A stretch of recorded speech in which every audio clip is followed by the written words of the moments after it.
Hey guys, it's day 11 of 31 and 31. And thanks to a listener suggestion for this month, I watched Rawhead Rex. And oh my god. Yeah, so this is a Clive Barker screenplay. That should tell you something, especially when it comes to the 80s. It's just a weird fucking movie. Like, it's not great, but it's got its moments. There are a couple things I was very surprised about in the film. One was Rawhead Rex himself. Oh my god, that thing looks fucking terrible. I don't care. It's supposed to be some type of demon thing or whatever it is. And it's like absolutely terrible. It just looks like complete shit. I mean, it just looks like it's falling apart all the time, every time it comes on the screen. It's like somebody took a monkey suit and put like a demon face on top of it and decided to give it some balding hair. Like, it just looks absolutely horrible. But one of my favorite scenes is, well, with it looking horrible, actually happens right in the beginning when he, first, he pops out of the ground by lightning hitting this thing. These farmers are trying to remove this giant stone. And of course, lightning activates him. He kills people, blah, blah, blah. But the first real victims that you get to see in the film is probably my favorite scene, just because, he gets the guy and the wife runs upstairs and the wife is like hiding. And the Rawhead Rex is just going through the kitchen. Fuck your table. Fuck your dishes. Fuck yo flour and eggs and all this shit, just smashing everything. Like, why don't you just chase after the fucking girl? And then you find out, because of that he actually has an aversion to women. He's able to, drive her crazy, but he doesn't want to hurt her. And you're like, why doesn't he want to hurt her? And I thought, well, maybe, because it rips up in her belly.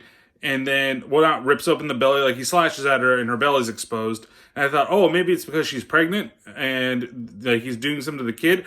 Honestly, I was like, well, if this is going to be a shitty movie, at least they should rip the baby out of the stomach, right? Then it would be fucking interesting.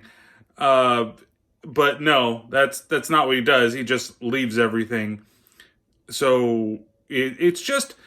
My biggest problem with it is that it's just fucking slow. It takes forever for stuff to happen. And then when stuff happens, it's fucking ridiculous. You have the kids in the trailer park and the guy's making out with this girl and it's really fucking he is trying to fucking swallow that girl completely.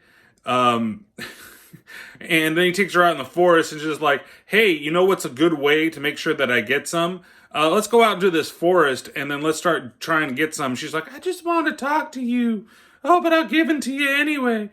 Well, of course, he's got a little brother of a fucking cock blocker, so I kind of understand. But then who the fuck makes out in front of their fucking younger brother?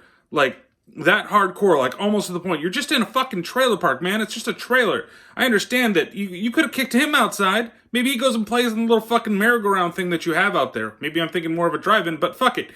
It's so ridiculous. The other thing that's weird too is that the main character Howard, who's there basically to be a photographer to help write his book, his son dies. I know this is spoiler territory, but I wouldn't have expected that. That was a little bit kind of weird. And then we find out at the end that women are the only people that can, control this weapon that's supposed to stop Rawhead Rex. And then, there's the standard, oh, he's not really dead. He's just coming out of the grave at the end of the movie. It's just kind of a... the weird character choices. The guy that plays O'Brien, in the beginning, he's kind of a stern type of priest or whatever the fuck he is a vigil or something like that. And then he just kind of gets crazy. And they've got a picture of Rawhead Rex in the goddamn church that's there. So it's obvious that they know that something's going on with the whole situation. I don't know. It's just fucking weird.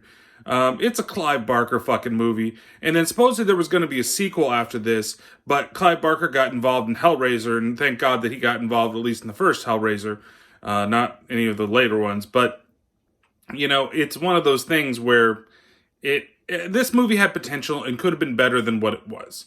It's a British production. It was based all in fucking Ireland. It's got a ugly fucking monster. And honestly, that is what totally 80s is all about. So if I have to, I'm going to give Rawhead Rex a 2 out of 5 holding a decapitated hand, or well, not decapitated, a detached hand. Let's say that the word there that I can't think of. I mean, it's just it's got its campiness, but the campiness isn't enough for me to be like, oh, I totally recommend that you sit and watch this movie. Though you can find it for YouTube on free. So thank you, Brian, for pointing out the movie to me. And maybe if I get brave enough to watch it again, it'll be a full-length podcast. But this has been the 31 Nights of Horror here for the Terrible Terror podcast.